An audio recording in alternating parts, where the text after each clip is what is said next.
Olá, eu, Padre José Neto de França, mais uma vez com vocês, caríssimos internautas. E dando sequência à série de vídeos Recordar é Viver, que eu me comprometi a fazer para vocês e compartilhar, caríssimos internautas, hoje o tema é Brincadeiras de Criança, fragmentos. Vamos lá.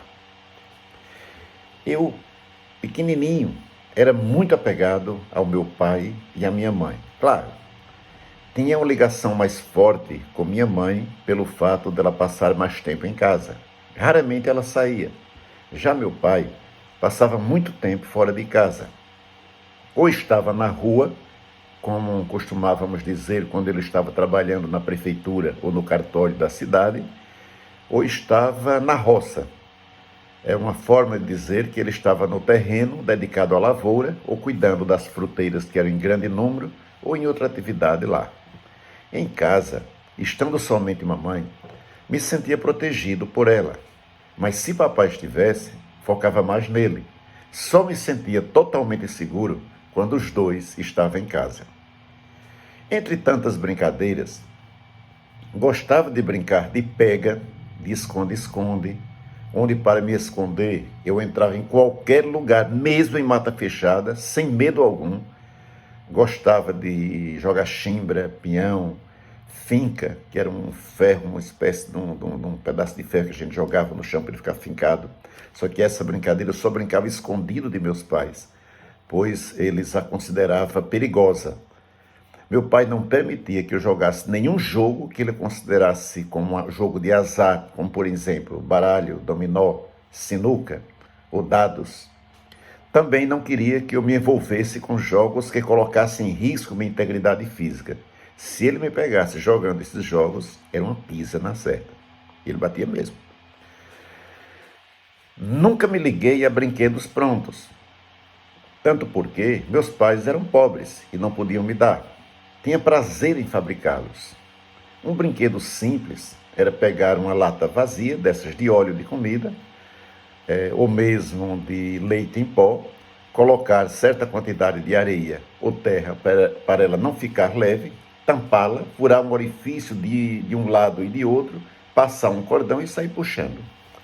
Outra também era pegar duas latas iguais, prendê-las nas duas extremidades de um cordão e, segurando no centro desse cordão, entre uma lata e outra, andar me equilibrando nessas latas sobre os pés, como se fosse pés de palhaço. Outra variante eram duas latas pequenas presas nas extremidades de um único cordão que nós chamávamos de telefone. Interessante. Um dos mais inusitados brinquedos que eu inventei era fazer carros de bois recortando palmas ou casca de melancia. Pena que não duravam muito. E outra era caçar catengas para encangá-las e fazê-las puxar os carrinhos de bois, no maior espaço de tempo sem destruí-los. Não era difícil capturá-las. Aliás, esse era outro desafio. Tinha que ter muito cuidado, pois diziam que a mordida delas era venenosa e poderia matar. Apesar de ter perdido a conta de quantas capturei, nunca fui mordido por nenhuma. Havia muitas nas paredes e telhados das casas de taipas, que era comum naquela região. Para capturá-las, pegava uma palha de coqueiro, tirava a palha e deixava somente aquele talo que tinha bem no meio delas, das palhas. Na extremidade mais fina, dava um nó cego, deixando um pequeno orifício por onde eu formava o laço, com espaço suficiente para passar pela cabeça da catenga.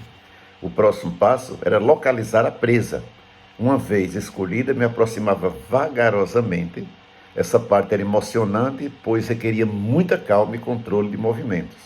E passava o laço pela sua cabeça até a altura do pescoço, sem tocá-la. Já com espaço suficiente para capturá-la, puxava com rapidez a palha, laçando-a,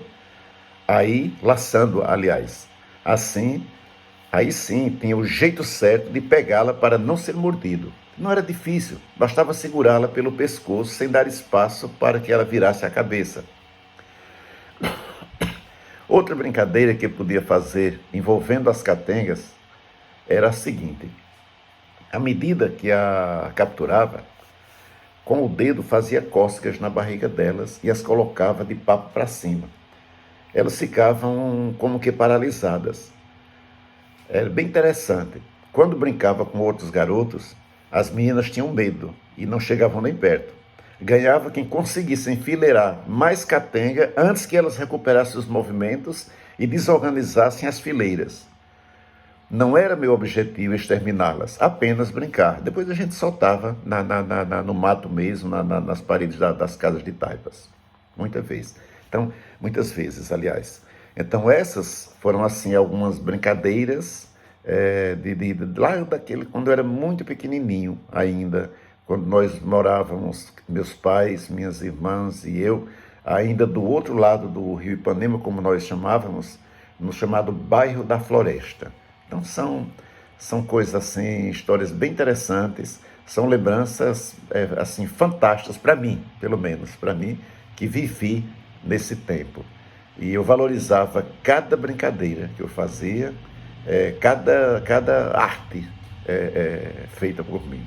Pronto, essa foi a história de hoje.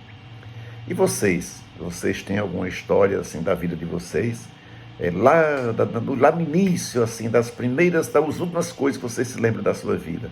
Conte aqui no YouTube pra gente. Tchau, até a próxima.